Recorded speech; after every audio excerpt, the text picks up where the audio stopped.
freedom, one of the most important values in human history, is often spoken and mentioned in our lives. However, let me make one thing clear from the outset. Freedom is not free.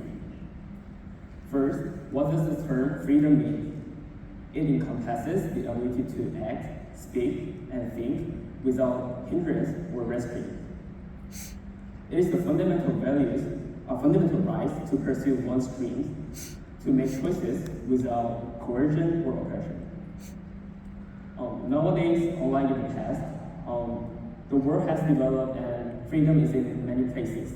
Because of this, many people take freedom for granted. But freedom is not something given to us for free. I want to emphasize that freedom comes at a cost. It comes with a cost paid in sacrifice and dedication.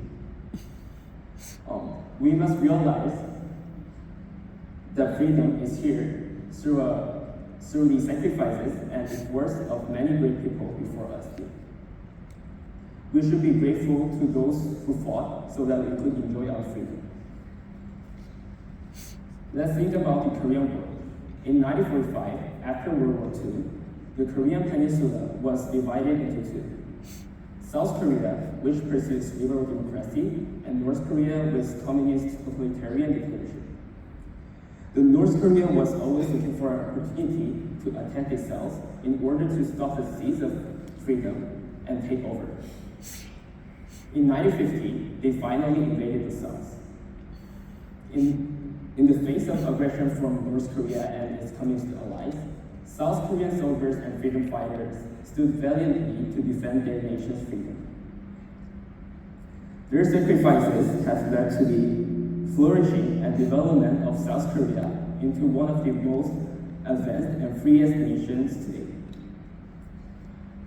However, while freedom has flourished in many parts of the world, it remains elusive in others. In the 1970s, the Pol Pot regime, which came to power in Cambodia through a coup, committed numerous behaviors that suppressed freedom. They banned education, brainwashed children, and destroyed everything except agriculture, destroying the people's freedom. They even showed the atrocities of committing a massacre called the Killing Fields. As a result, Cambodia suffered an unimaginable decline in freedom unprecedented in human history. Nowadays, still in some places, authoritarian regimes persist, suppressing basic rights and freedoms. In such places, violences such as wars, terrorism, and massacres occur every day, and human rights are denied.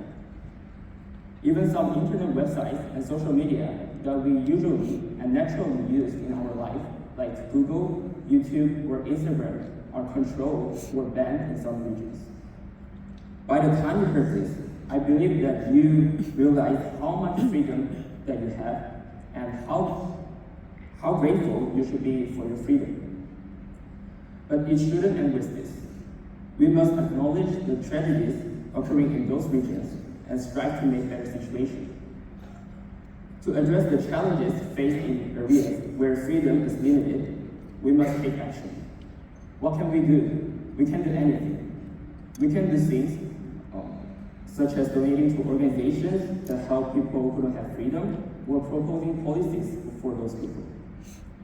Whether through advocacy, humanitarian aid, or diplomatic efforts, we can contribute to advancing global freedoms, just like the people before us did. So freedom is not free. Thank you.